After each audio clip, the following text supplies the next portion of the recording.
pétrole vénézuélien pour Cuba en échange de médecins cubains pour le Venezuela. C'est le marché inusité qu'ont fait il y a 3 ans les deux amis latino-américains Fidel Castro et Hugo Chavez. Une trouvaille qui comble des besoins criants dans les deux pays, notamment dans les bidonvilles de Caracas. Notre correspondant Jean-Michel Leprince s'y est rendu. Dans le théâtre municipal de Caracas, des centaines de médecins cubains et leurs assistants vénézuéliens. Sur scène, le président Hugo Chavez qui leur rend les honneurs. 1000 jours, dit-il, d'efforts soutenus de la mission Barrio Adentro. 1000 días y 1000 noches de esfuerzos obtenidos. La misión Barrio Adentro. Il y a 3 ans seulement qu'Hugo Chavez et Fidel Castro ont mis en place leur trouvaille. Le Venezuela regorge de pétrole, Cuba de médecins, ont fait l'échange. Viva Fidel! Viva Cuba revolucionaria! Viva el socialismo! Ceci est un barrio, c'est comme une favela au Brésil, un quartier pauvre à la limite du bidonville. Pas un médecin ne voulait mettre les pieds dans le barrio malfamé du 23 de enero à Caracas. Ça ne s'est pas fait facilement, il y a eu beaucoup de critiques de l'establishment médical surtout.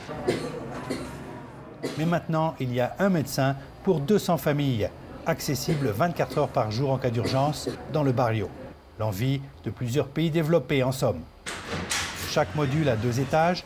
Le médecin cubain loge en haut avec un professeur d'éducation physique, cubain également, pour garder les gens forts.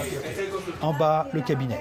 Les médecins cubains n'ont pas le droit de donner d'entrevue. Certains ne veulent même pas qu'on les filme, malgré l'insistance de nos guides vénézuéliens, très fiers de leur module de santé.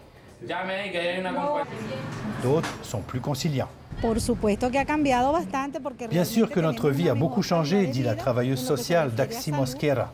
D'abord, les enfants sont tous vaccinés.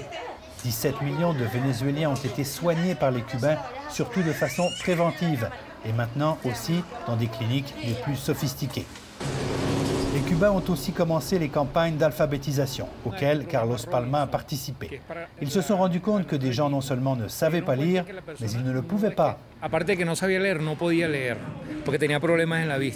Problème de cataracte.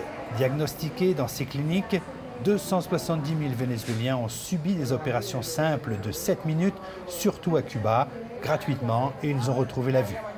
Le programme Opération Miracle s'est étendu à d'autres pays et il y a même un projet pour le Canada. Il y a maintenant 16 000 médecins cubains au Venezuela.